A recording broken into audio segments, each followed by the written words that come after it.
Nope, this is not a painting by an abstract artist, but a real close-up of the swirling cloud bands that extend up to 3,000 kilometers deep into Jupiter's atmosphere.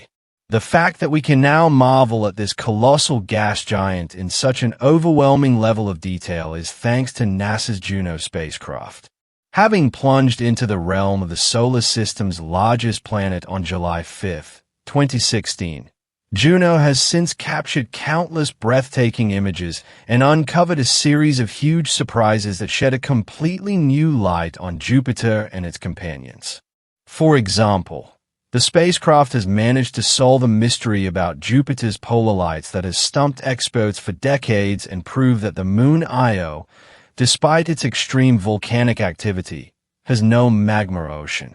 Jupiter is a planet of superlatives, with an equatorial diameter of around 143,000 kilometers. The gas giant is about 11.5 times larger than Earth, and with almost 1.9 septillion tons, it weighs around 318 times more than our blue home planet. It contains over 70% of the total mass of all the planets in the solar system, and in theory, our earthly home could fit inside Jupiter more than 1,300 times.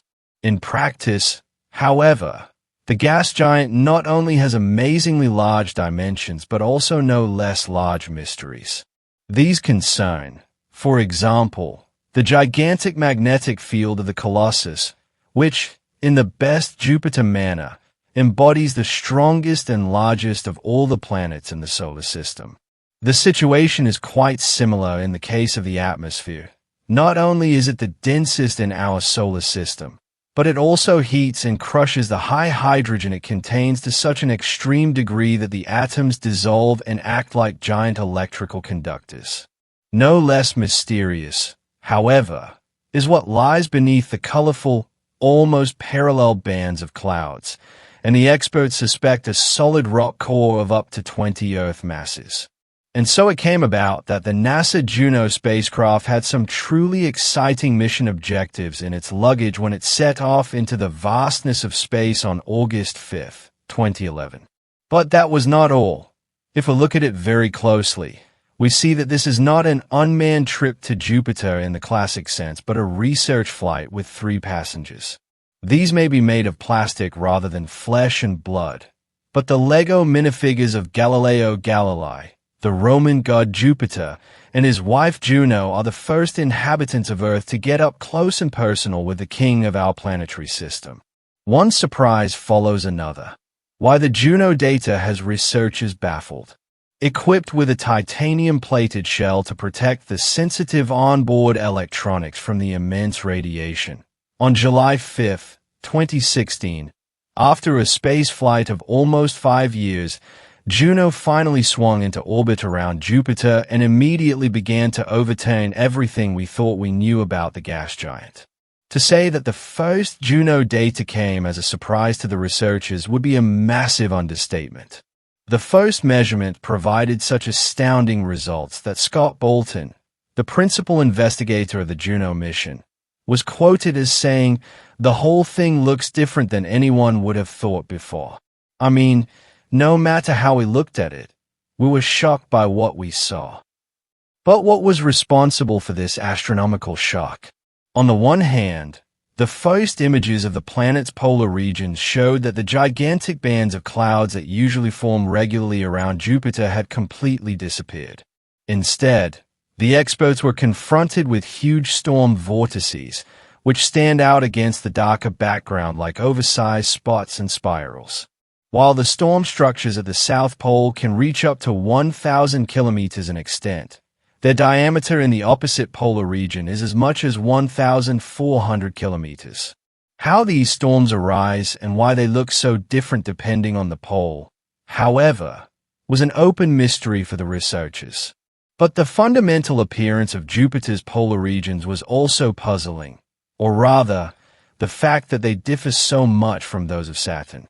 While the iconic ring planet has pronounced ring currents at its poles and its north pole is even graced by a striking hexagonal jet stream, Juno did not detect any structure on Jupiter that even remotely resembles such wind patterns.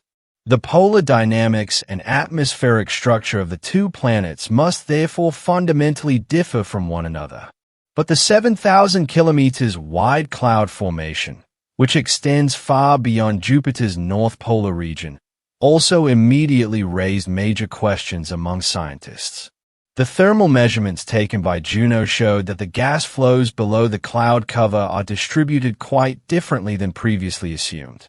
There is no largely homogeneous ammonia ocean slumbering here, but rather a columnar upwelling that forms a kind of ring around the celestial body.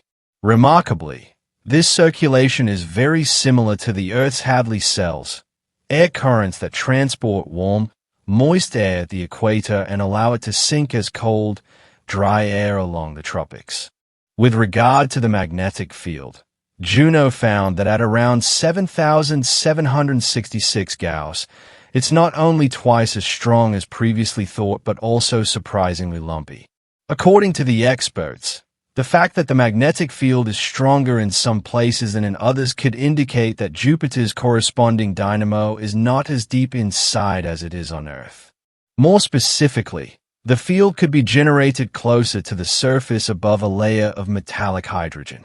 But if we are now delving into deeper planetary realms again, the question arises as to what the situation actually is with regard to the core.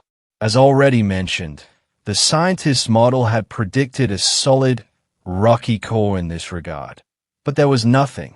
Scott Bolton states, "We don't see anything that looks like a core. There may be a core of heavy elements, but it may not be all in the center. Maybe it's much bigger, maybe half the size of Jupiter." How can that be? In fact, the Jupiter data suggests that the core of the planet is not solid but rather a soft core in which the rock has mixed with the liquid hydrogen and helium of the inner mantle.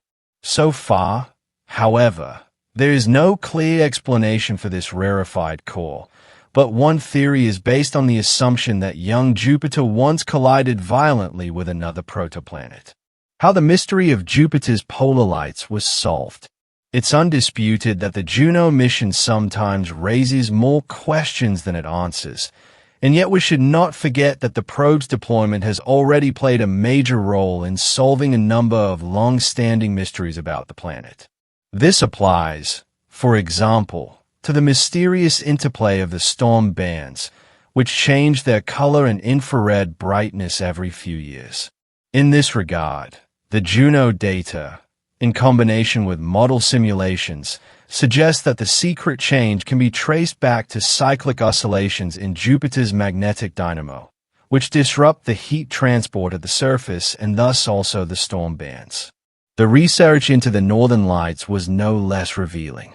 For 40 years, experts had puzzled over how they actually arise and why.